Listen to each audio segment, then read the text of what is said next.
بسم اللہ الرحمن الرحیم الحمد للہ والصلاة علی اہلہا اما بعد۔ اب تک بات چل رہی تھی کہ بیوی اگر نافرمان ہو تو شوہر کیا کرے۔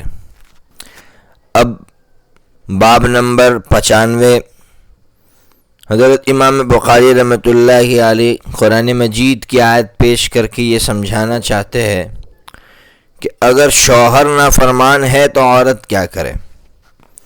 دیکھیے، بہت سی مرتبہ ایسا ہوتا ہے کہ شوہر نافرمان ہوتا ہے، عورت کی طرف توجہ نہیں دیتا، تو عورت کے دماغ میں دو باتیں ہوتی ہیں۔ ایک بات یہ ہوتی ہے کہ مجھے اس سے الگ نہیں ہونا ہے، اس کے ساتھ ہی رہنا ہے، یعنی طلاق نہیں چاہیے۔ تو اب یہ عورت کیا کرے؟ جبکہ شوہر تو اس کو رکھنا نہیں چاہتا ہے، تو اس کے لیے شریعت کی طرف سے یہ ہے کہ وہ صلح کر لے۔ کس پر صلح کر لے؟ خرچ پر صلح کر لے۔ وہ شوہر سے یہ کہے کہ تم مجھے طلاق مت دو، میں تم سے خرچ نہیں مانگوں گی، اپنا خرچ خود اٹھاؤں گی۔ اسی طرح اسے یہ ڈر ہے کہ وہ دوسری عورت سے شادی کر رہا ہے تو مجھے طلاق دے دے گا، تو عورت یہ کہہ دے کہ تم مجھے طلاق مت دو، میں اپنی باری معاف کر دیتی ہوں۔ بس اس طرح صلح کر لے۔ اور اگر عورت کے دماغ میں یہ بات ہے کہ مجھے اس کے ساتھ رہنا ہی نہیں ہے، تو اب کیا کرے؟ تو اس کے لیے شریعت میں راستہ یہ ہے کہ وہ خلا لے لے۔ کیا مطلب؟ عورت کچھ پیسے دے کر اپنے آپ کو چھڑا لے، یا پھر دوسری شکل یہ ہے کہ عورت جو ہے اس سے چھڑا نہیں سکتی، وہ طلاق بھی نہیں دے رہا ہے، تو پھر آپ کو اس سے پہلے بتلایا تھا کہ عورت قاضی کے پاس جائے، مقدمہ دائر کرے، لکھوائیں کہ میرا شوہر اس طرح مجھ پر ظلم کر رہا ہے۔ پھر قاضی تحقیق کرے گا، اسے بلائے گا، اگر وہ اپنی غلطی سدھارنے کے لیے تیار ہے تو ٹھیک ہے، اور اگر اس کے لیے بھی تیار نہیں ہے تو پھر قاضی میاں بیوی کے درمیان میں جدائیگی کروا دے گا۔ تو خلاصہ یہ نکلا کہ شوہر اگر بد دماغ ہے، نافرمان ہے، عورت کی طرف توجہ نہیں دیتا، تو اس کے لیے بھی شریعت میں حل ہے۔ اس لیے 5206 نمبر کی حدیث لائے ہیں قرآن مجید کی، جو یہ آیت تھی وَإِنِ امْرَأَةٌ خَافَتْ مِنْ بَعْلِهَا نُشُوزًا أَوْ إِعْرَاضًا فَلَا جُنَاحَ عَلَيْهِمَا أَنْ يُصْلِحَا بَيْنَهُمَا صُلْحًا۔ کہ اللہ تعالیٰ یہ فرما رہے تھے کہ اگر عورت کو اس کے شوہر کی طرف سے نافرمانی کا ڈر ہے، یا اعراض کا یعنی توجہ نہ دینے کا ڈر ہے، تو پھر دونوں صلح کر لے، اور صلح کی شکل بتلا دی۔ ماں عائشہ صدیقہ رضی اللہ تعالیٰ عنہا نے اس حدیث کے اندر اسی آیت کی تفسیر کی ہے کہ ایک عورت کسی کے نکاح میں ہوتی تھی، شوہر اس کی طرف توجہ نہیں دیتا، اس کے طلاق کا ارادہ کرتا اور کسی اور سے شادی کرنے کا ارادہ کرتا، تو عورت یہ کہہ دیتی کہ تم مجھے روک لو، مجھے طلاق مت دو، کسی اور سے شادی کر لو، ہاں اتنا ہے کہ مجھے خرچ مت دینا، میں اپنی باری بھی معاف کرتی ہوں۔ تو اس آیت کی تفسیر میں صلح کی یہ شکل ماں عائشہ صدیقہ رضی اللہ تعالیٰ عنہا نے بتلائی۔ اس کے بعد کا بھی ایک باب ہے جو بہت اہم باب ہے، جس کو امام بخاری رحمۃ اللہ علیہ نے 96 نمبر کے باب کے اندر بیان کیا، باب العزل۔ کس کو کہتے ہیں عزل؟ عزل کہتے ہیں مرد اپنی منی کو عورت کی بچہ دانی کے اندر نہ ٹپکائے بلکہ باہر ٹپکا دے۔ آپ جانتے ہیں اس کا شریعت میں ایک حکم ہے۔ عزل کی اجازت کب ہے؟ اس کے لیے ایک بات سمجھیے کہ انسان ایسا کام کیوں کر رہا ہے، اپنی منی جو ہے عورت کی بچہ دانی میں کیوں نہیں ٹپکا رہا ہے؟ تو اس کی بہت ساری وجوہات ہو سکتی ہے۔ ایک وجہ تو عیاشی، ہم دو ہمارے دو، بس بچے کم ہونے چاہیے، اس لیے عیاشی کے لیے ایسا کر رہا ہے۔ تو یاد رکھیے، عیاشی کے لیے تو کسی بھی صورت میں اس طرح کرنا جائز نہیں ہے۔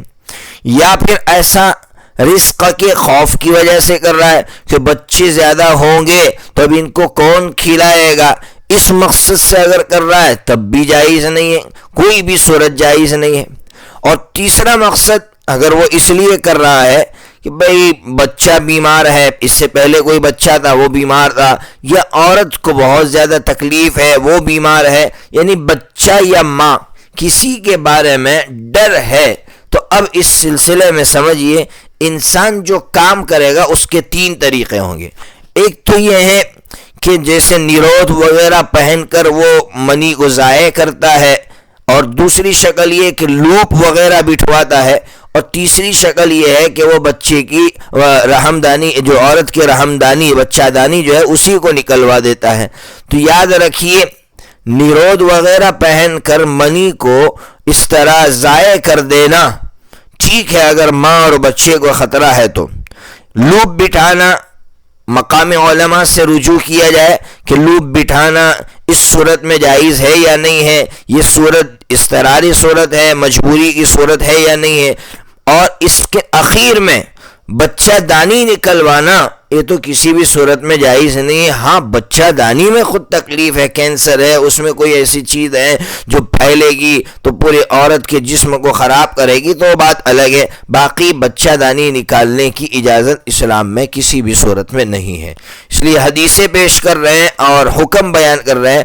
5207 نمبر کی حدیث حضرت جابر رضی اللہ عنہ فرماتے ہیں ہم حضور کے زمانے میں اس طرح کیا کرتے تھے، یعنی منی باہر ٹپکا دیا کرتے تھے، حالانکہ اس وقت قرآن اتر رہا تھا، یعنی قرآن نے ہم کو روکا نہیں. میں نے بتلا دیا کہ جب مجبوری کی صورت ہو تو اسلام اس کی اجازت دیتا ہے. 5208 نمبر کی حدیث میں بھی وہی مضمون ہے، 5209 نمبر کی حدیث میں بھی وہی مضمون ہے. البتہ 5210 نمبر کی حدیث جو ابو سعید خدری رضی اللہ عنہ کی ہے، اس میں حضرت ابو سعید خدری رضی اللہ عنہ فرماتے ہیں کہ حضرت ہمیں کچھ قیدی عورتیں ملی، ہم ان کے ساتھ اس طرح کام کرتے تھے، یعنی منی ٹپکاتے نہیں تھے. ہم نے حضرت نبی پاک صلی اللہ تعالیٰ علیہ وسلم سے پوچھا کہ حضور ہم اس طرح کر رہے ہیں تو کر سکتے ہیں؟ تو حضور نے حیرت کا اظہار فرماتے ہوئے کہا ارے تم ایسا کام کرتے ہو، یعنی ناگواری کا اظہار فرمایا. پھر میرے آقا نے فرمایا دیکھو تم کچھ بھی کرو، اللہ چاہے گا کہ بچہ ہو تو ہونے ہی والا ہے، تم کچھ بھی کر لو، کتنے ہی اسباب اختیار کر لو. آپ کو یہاں ایک بات سمجھا دو، دورے کے طلباء کو خاص طور پر میں نے آپ سے کہا تھا کہ جب انسان برا فعل اختیار کرتا تو میرے آقا تقدیر کی طرف لے جاتے. یہاں پر بھی ایسا ہی کیا. عزل کرنا اچھا عمل نہیں ہے، بغیر کسی مجبوری کے آپ عزل کریں گے تو یہ اچھا عمل نہیں ہے. اس لیے میرے آقا تقدیر کی طرف لے گئے اور یہ کہا کچھ بھی کرو، بچہ اللہ کی طرف سے طے ہے تو طے ہونے والا ہے، آپ کے کرنے سے کچھ نہیں ہوگا. اس کے بعد کا جو باب ہے 98 نمبر کا باب ہے باب القرعۃ بین النساء اذا اراد سفرا. کیا کہنا چاہتے ہیں؟ یاد رکھیے عورتوں کے درمیان میں برابری ضروری ہے، لیکن عورت جب مقام پر ہو تو مقام پر عورت کے درمیان میں برابری ہر چیز میں ضروری ہوتی ہے. سفر میں آپ جانا چاہتے ہیں تو سفر میں جاتے وقت کس بیوی کو آپ لے جائے؟ 2-3 بیویاں ہیں، کس کو لے جائے؟ تو اس سلسلے میں شریعت کی طرف سے برابری ضروری نہیں ہے، آپ جس کو لے جانا چاہے لے جا سکتے ہیں. اب یہاں آپ کو ایک عجیب بات سنا رہے حضرت امام بخاری رحمۃ اللہ علیہ کہ حضرت نبی پاک صلی اللہ تعالیٰ علیہ وسلم پر تو مقام پر بھی باری واجب نہیں تھی. سمجھیے اس کو، مقام پر بھی، یعنی مقام پر ہے سفر میں نہیں ہے تب بھی باری واجب نہیں تھی. قربان جائیے میرے آقا پر کیسا انصاف فرماتے تھے کہ میرے آقا جب سفر میں جاتے تب بھی انصاف سے کام لیتے، قرآن اندازی کرتے، جس کا نام آتا اس کو ساتھ میں لے جاتے. یہ ہے کہ حضرت نبی پاک صلی اللہ تعالیٰ علیہ وسلم کتنا احتیاط فرما رہے ہیں کہ ہماری ذات سے کسی کو تکلیف نہ ہو، اور خاص کر عورت کے باب میں کتنا احتیاط فرما رہے ہیں. 5211 نمبر کی حدیث ہے کہ حضرت ماں عائشہ صدیقہ رضی اللہ تعالیٰ عنہ فرماتی ہے کہ حضرت نبی پاک صلی اللہ تعالیٰ علیہ وسلم جب سفر میں نکلتے تو بیویوں کے درمیان میں قرعہ ڈالتے، چٹھی ڈالتے. ایک مرتبہ حضرت عائشہ اور حضرت حفصہ رضی اللہ تعالیٰ عنہ کا نام قرعہ میں نکلا. کیا فرماتی ہے کہ حضرت نبی پاک صلی اللہ تعالیٰ علیہ وسلم جب رات ہو جاتی تو حضرت عائشہ کے ساتھ سفر کرتے، باتیں کرتے رہتے. ایک مرتبہ حضرت حفصہ رضی اللہ تعالیٰ عنہ نے کہا کہ آج ایک کام کر لو، تم میری اونٹنی پر سوار ہو جاؤ، میں تمہاری اونٹنی پر سوار ہو جاتی ہوں، میری اونٹنی کی چال کیسی ہے تمہیں سمجھ میں آ جائے گی، تمہاری اونٹنی کی چال کیسی ہے ہمیں سمجھ میں آ جائے گی۔ اب ماں عائشہ تو بولی بالی، ماں عائشہ جو ہے حضرت حفصہ کی اونٹنی پر سوار ہو گئی، اور حضرت حفصہ جو ہے ماں عائشہ کی اونٹنی پر سوار ہو گئی۔ حضرت نبی پاک صلی اللہ تعالی علیہ وسلم حضرت عائشہ کی اونٹ کے پاس آئے اور اس میں آپ بیٹھ گئے، اب سلام کیا اور جو ہے چل پڑے۔ حضرت ماں عائشہ صدیقہ رضی اللہ تعالی عنہ نے جب حضرت نبی پاک صلی اللہ تعالی علیہ وسلم کو گم پایا، اب ظاہر بات ہے بہت زیادہ تکلیف ہوئی، جب پڑاؤ ڈالا تو ماں عائشہ نے اپنے دونوں پیر اسکھر گھاس جو ہوتی ہے اس میں گھسا دیے اور یہ کہا کہ اللہ تو بچھو مجھ پر مسلط کر دے کہ وہ مجھے ڈس لے۔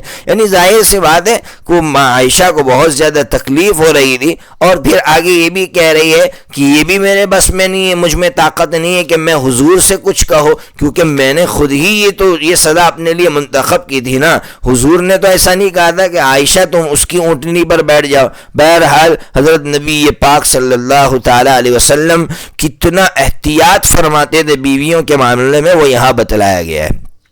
اب اگر آگے جو مسئلہ ہے 98 نمبر کے باب کے اندر کہ اگر کوئی عورت اپنی باری کسی کو بخشش کر دے تو کیسے تقسیم کی جائے گی؟ بہت آسان بات ہے، اگر شوہر کی 2 بیویاں ہیں تو اب دونوں راتیں اس کی یہاں گزارے جس کو جو ہے یہ بخشش کر دی گئی ہے، اور اگر 2 سے زائد بیویاں ہیں تب بھی کوئی مسئلہ نہیں ہے کہ بھئی سب کے پاس ایک ایک رات گزارے، اور جس کو بخشش کی گئی اس کی یہاں 2 رات گزارے۔ ایسا ہوا تھا 5212 نمبر کی حدیث میں بیان کر رہے ہیں کہ حضرت سودا رضی اللہ تعالی عنہ نے جب بوڑھی ہو گئی تھی تو اپنی باری حضرت ماں عائشہ صدیقہ کو دے دی تھی، اس لیے میرے آقا حضرت ماں عائشہ صدیقہ رضی اللہ تعالی عنہ کی یہاں 2 راتیں گزارتے تھے، اس حدیث کے اندر بتلایا گیا ہے۔ اس کے بعد کا جو باب ہے 99 نمبر کا، باب العدل بین النساء، حضرت امام بخاری رحمۃ اللہ علیہ قرآن مجید کی آیت پیش کر رہے ہیں، وَلَن تَسْتَطِيعُوا أَن تَعْدِلُوا بَيْنَ النِّسَاءِ وَلَوْ حَرَصْتُمْ فَلَا تَمِيلُوا كُلَّ الْمَيْلِ فَتَذَرُوهَا كَالْمُعَلَّقَةِ۔ یعنی کیا کہنا چاہتے ہیں اللہ تبارک و تعالی؟ یہ کہنا چاہتے ہیں کہ اگر تم سے یہ نہیں ہو سکے گا کہ سب بیویوں میں برابری کرو، یعنی برابری کرنا بہت مشکل کام ہے، لیکن پھر بھی جو اختیاری معاملات ہے اس میں برابری کرنا ضروری ہے۔ تو انسان کے بس میں نہیں ہے، جیسے محبت خوبیوں کی بنیاد پر کسی کی طرف دل مائل ہو جاتا ہے، انسان کے بس میں نہیں ہوتا، اس میں تو کوئی پکڑ نہیں ہوگی، لیکن جو اختیاری معاملات ہیں خرچ وغیرہ اور کھانا پینا کپڑے وغیرہ، ان تمام چیزوں میں انصاف کرنا ضروری ہے، اور اگر نہیں کرے گا تو حدیث پاک ہے کہ کل قیامت کے دن وہ حاضر ہوگا، اس کا ایک طرف کا حصہ بالکل جھک گیا ہوگا، جس طرح لقوے کی وجہ سے انسان کس طرح جھک جاتا ہے اس طرح اس کا ایک حصہ جھک جائے گا، اس لیے کہ اس نے کام بھی ایسا ہی کیا تھا نا، ایک بیوی کو لٹکا کر رکھا تھا اور دوسری کی طرف متوجہ ہو رہا تھا، تو اللہ تبارک و تعالی اس کو بدلہ بھی ایسا ہی دیں گے۔ اللہ تبارک و تعالی انصاف کے ساتھ زندگی گزارنے کی توفیق عطا فرمائے۔ وآخر دعوانا ان الحمد للہ رب العالمین۔